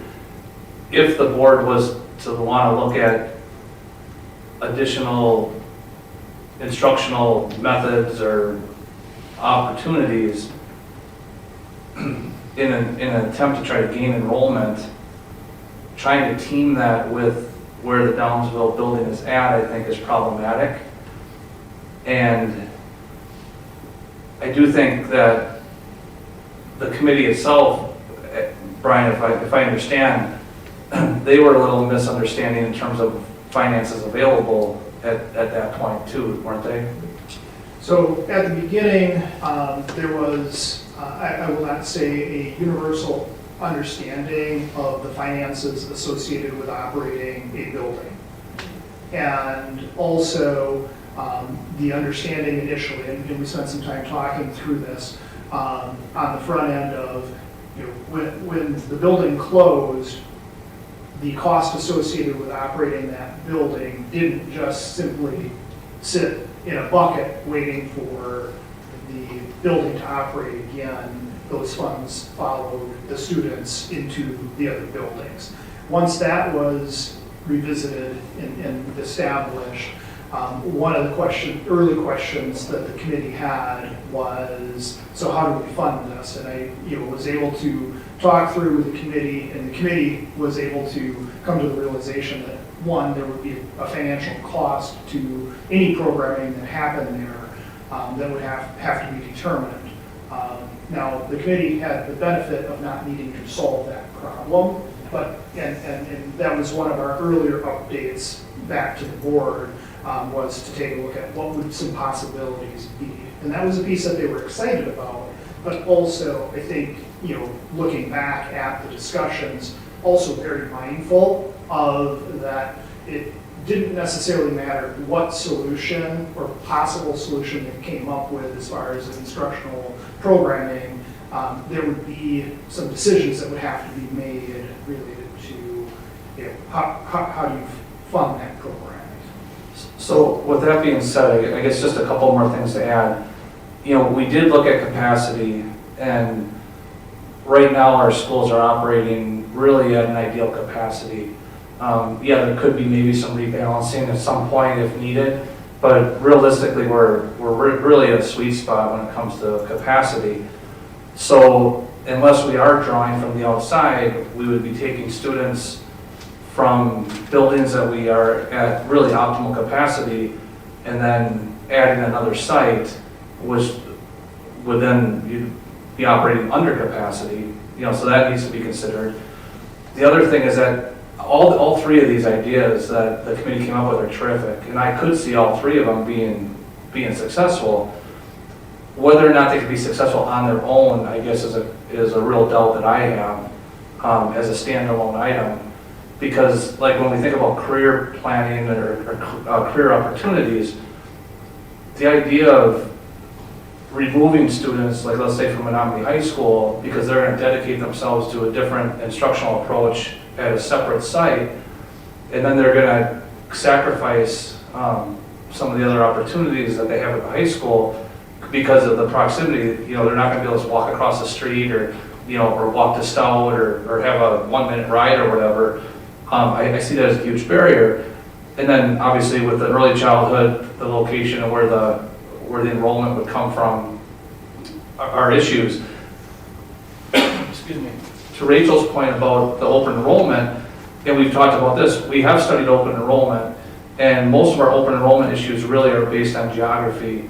People living, we have such a big district geographically, and people living on the edges with family connections outside the area, or parents that are working, in the Eau Claire area, and they're choosing to have their kids go to school where they work. I'm not saying that this couldn't help with open enrollment, but we'll also have to think about the competition and what you're competing against in terms of Wildlands and some of these other places that are already established, or the virtual piece, which is very well established as well. So I'm not trying to say that it's not possible, but I do know that we experienced the language immersion idea, what was that, 6-7 years ago as well? Great idea to have a language immersion school.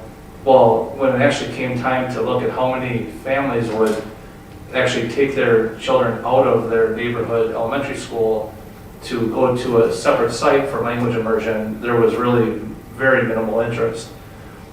I guess what I'm trying to say is, if we're going to try to do two things at once, occupy a vacant site that's out of town and establish innovative programming, I think we'd be asking ourselves to thread a needle that is very small.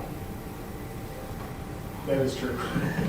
On things like the 3K to kind of pre-K site though, I kind of wonder, like, is that, I'm thinking of the building as a resource. as opposed to like the programming that the district would offer.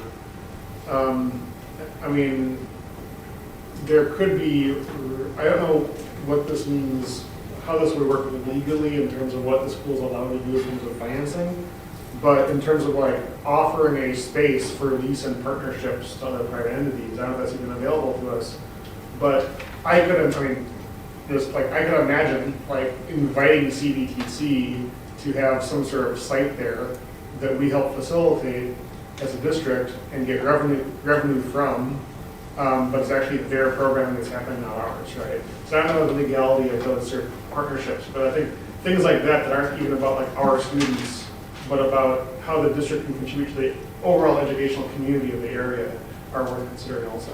And I know one of the goals of the board too was to try to be supportive of Downsville as a community, as part of our school district.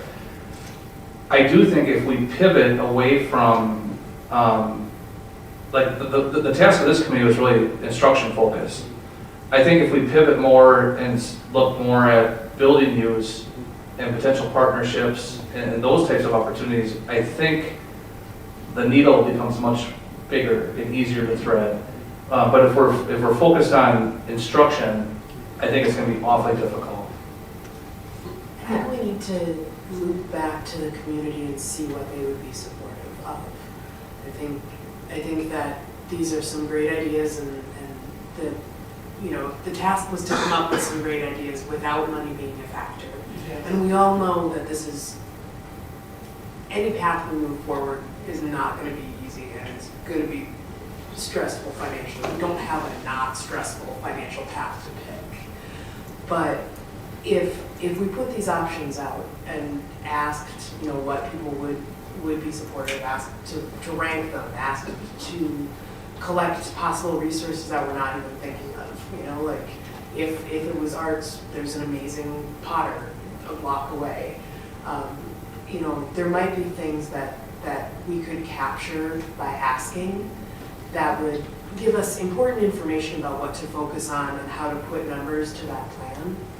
If there's one that is heading away that people are excited about, then we could run the financials on that and see what we're actually looking at, see if it's doable, see what that would mean.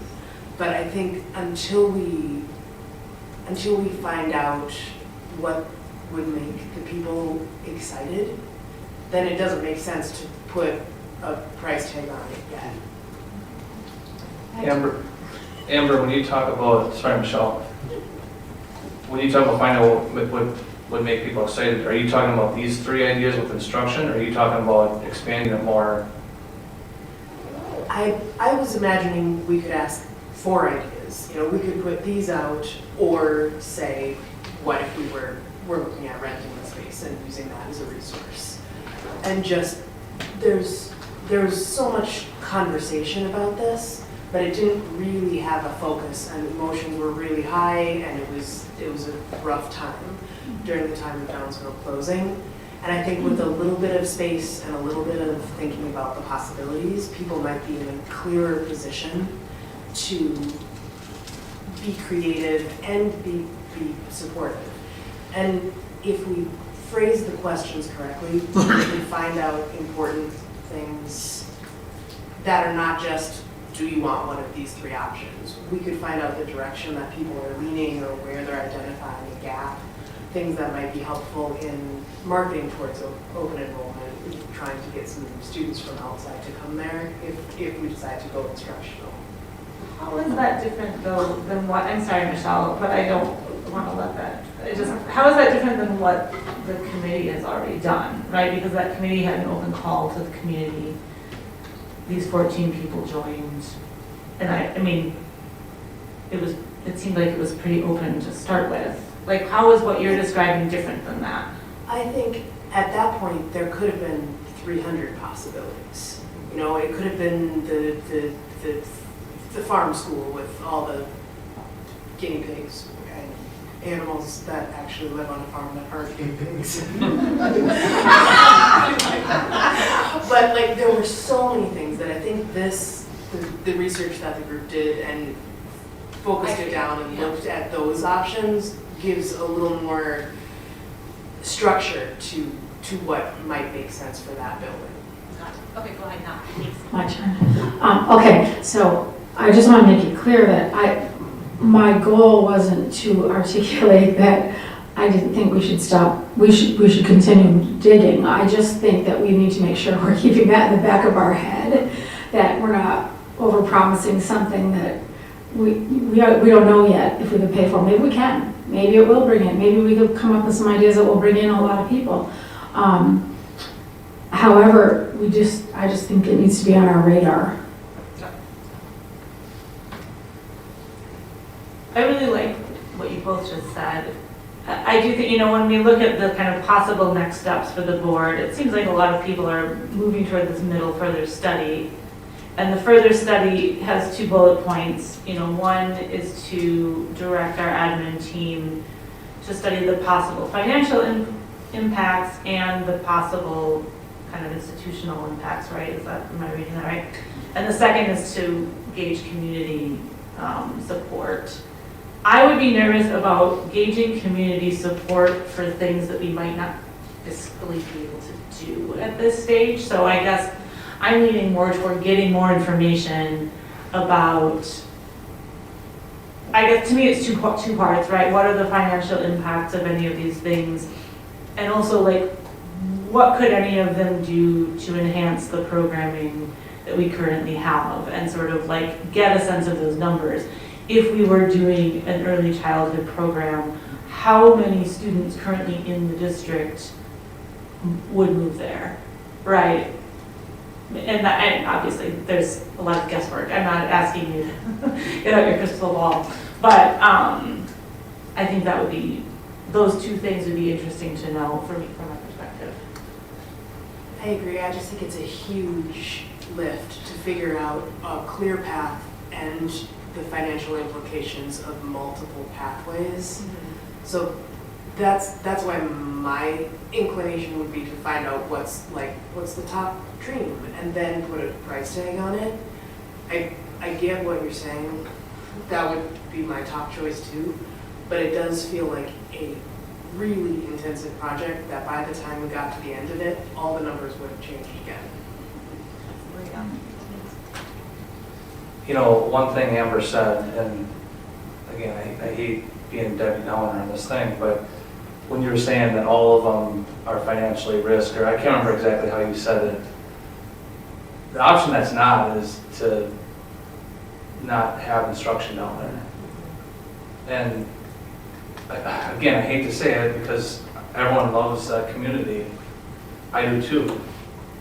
But when I look at what's happening, when I look at state funding, when I look at enrollment, demographics, I just don't see it.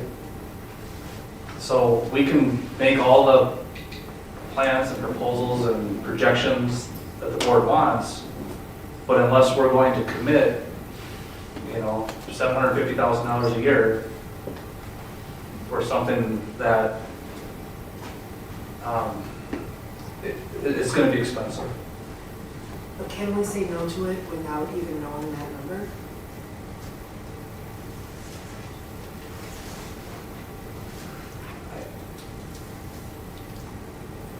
I'm gonna do something crazy and agree with Joe.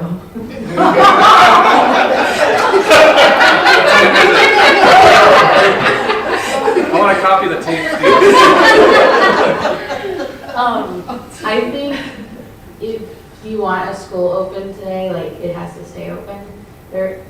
I've never believed that it was possible to reopen Downsville when it closed.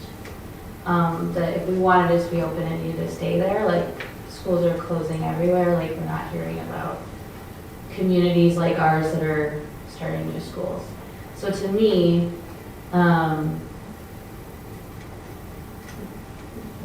it will not become a school again unless there is a very intentional focus by a large group of people that want it to be open and are energized and believe in it beyond a doubt. And there's nothing but doubt in this room, in this government.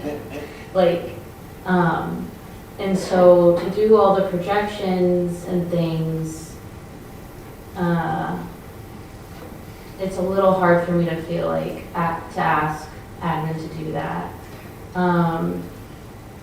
I think maybe there's room in the sort of unique programming of it being something different, where maybe we're in sort of more of a leasing situation. And I like the idea of it potentially being an early childhood spot or an alternative school, but like there's no way that's gonna happen if there's like not already like a deep desire for us to have that thing in our community, and so we're gonna make it happen. But it's not gonna just like happen because we kind of plan it good. Like, I just don't think that's possible. Had we circled back at all with the Downsville families just to check in with them on how they're feeling now, how the transition is and that kind of thing? Other than Brian's work in the committee, I would say no. Brian, is there anything else beyond that, the committee? Not formally, informally, I know our principals are mindful of how the students have assimilated into the other elementary schools and the experience that they're having. But as far as specific outreach to the families, I don't believe has happened. In talking about this, it's not about trying to like pick winners or losers or sides or anything like that. It's just really just trying to be real, and then, the question I get now is what about NAP?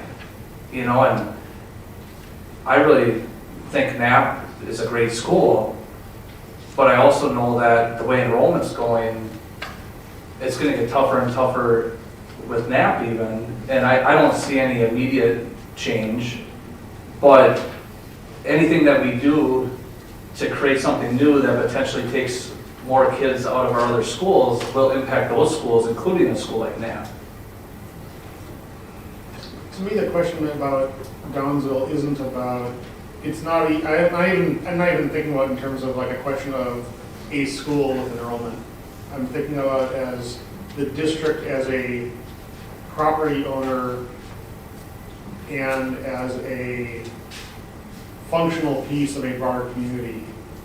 How can we facilitate, how can we use the resource we have, which is a building and with, in excellent condition with grounds, and serve the broader mission of the district as a partnership between taxpayers, the community, et cetera, and kind of broaden the scope from saying, I think it is clear based on enrollment numbers that thinking of Downsville as Downsville School is maybe that time has passed. But thinking about the Downsville building as something that can be part of a broader ecosystem of how our community operates, there's a lot there. And when I think about what I want to think about in terms of financial projections, like, what will that building be doing in 5 years from now, right? There's lots of options from nothing to a vibrant community center doing all sorts of activities which are not about K-5 education at all. They're about other things that happen in the community, perhaps. And what would those outcomes look like in terms of both revenue or partnerships the district has developed, along with whether the district is part of that or whether it's like being passed on to the entity. Like there's a whole world of options there if we think about not it being a school, but it being a functional part of a community with all different ages and interests and activities going on.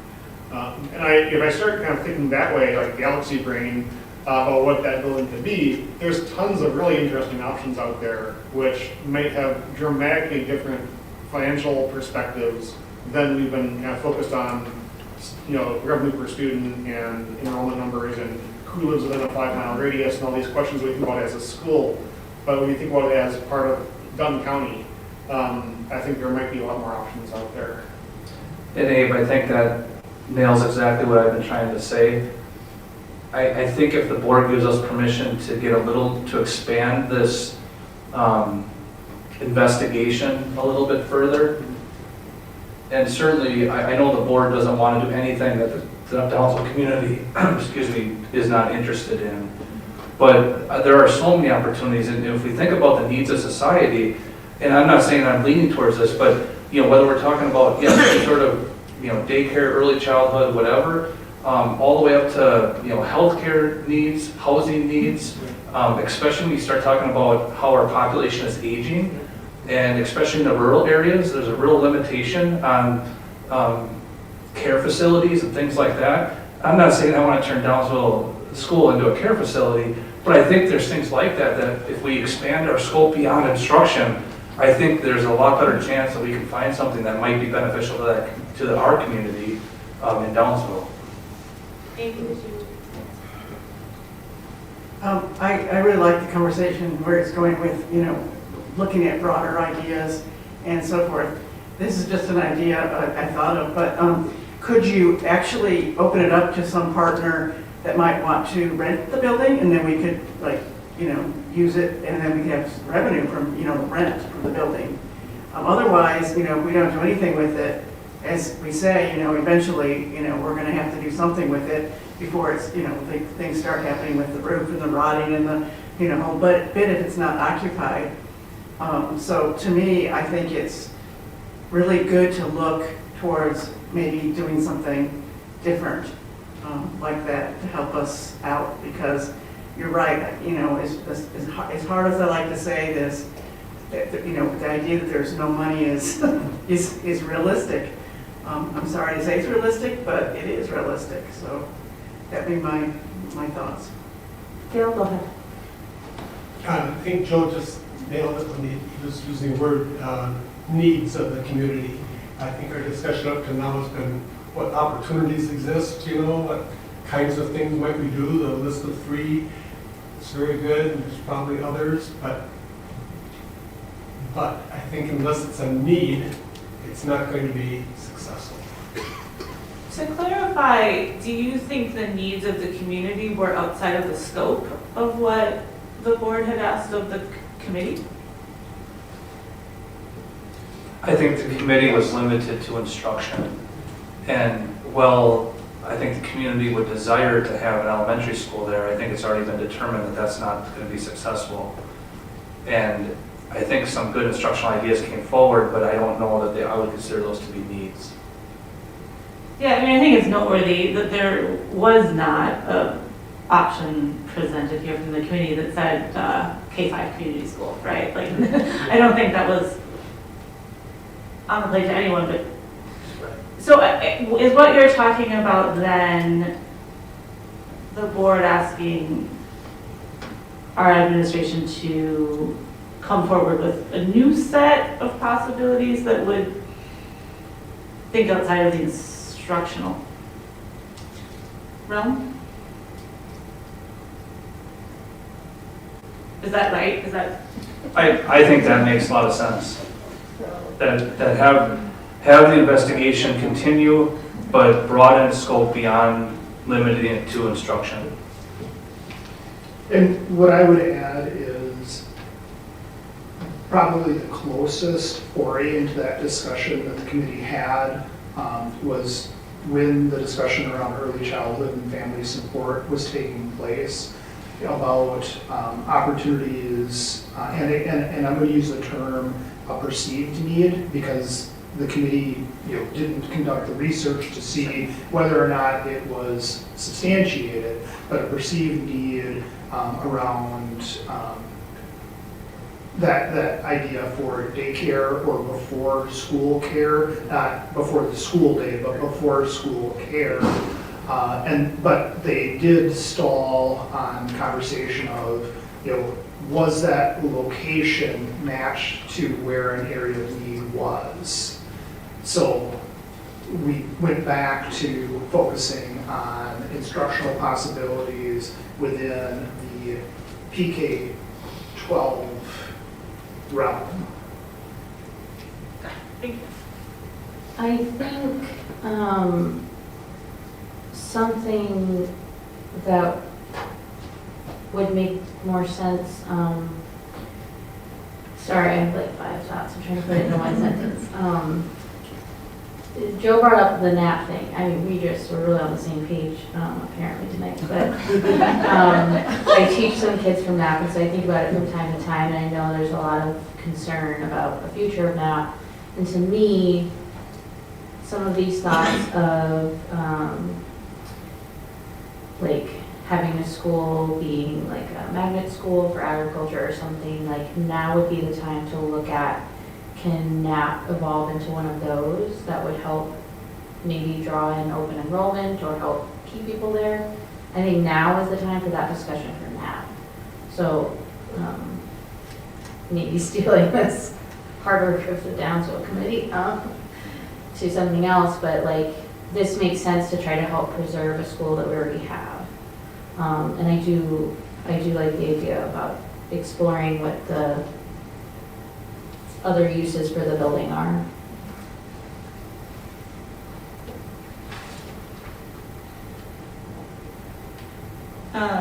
So it sounds like the board wants to hear an exploration of other uses for the building, maybe as a next step. Yeah, does anyone? Yeah, Emily, sorry, have you got anything you want to chime in from the phone there?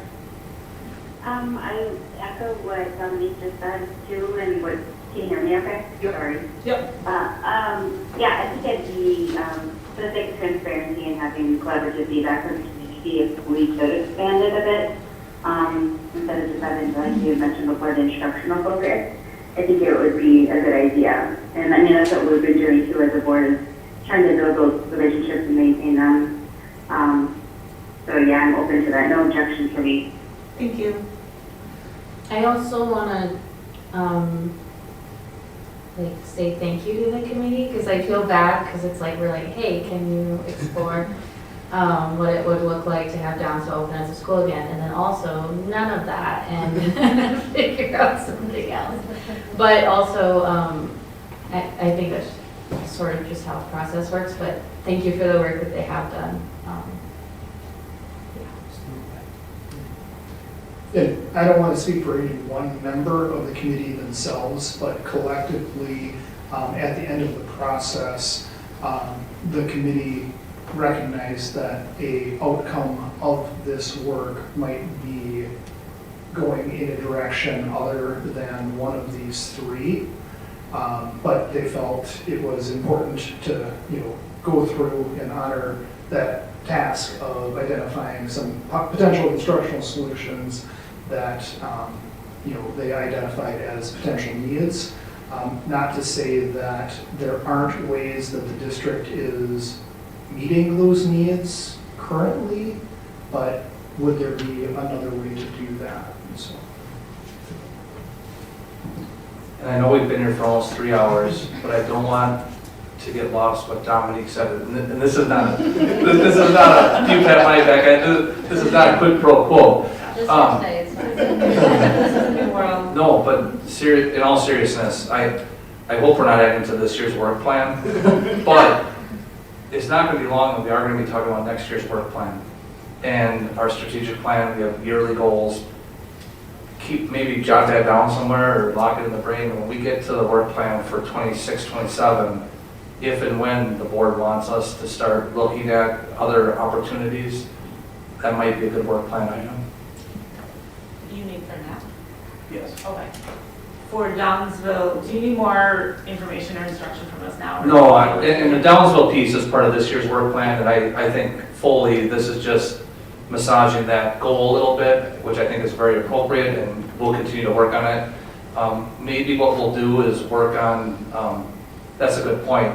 We are going to be doing our work plan update coming up at the end of January, and what we'll do is under the Downsville item, we can add some progress, what's been discussed, and then also the recommendation that the goal be modified to reflect what was discussed here tonight. And then in terms of working on that, like, do you want to need more information or direction from us right now? No, I think in 2 weeks we can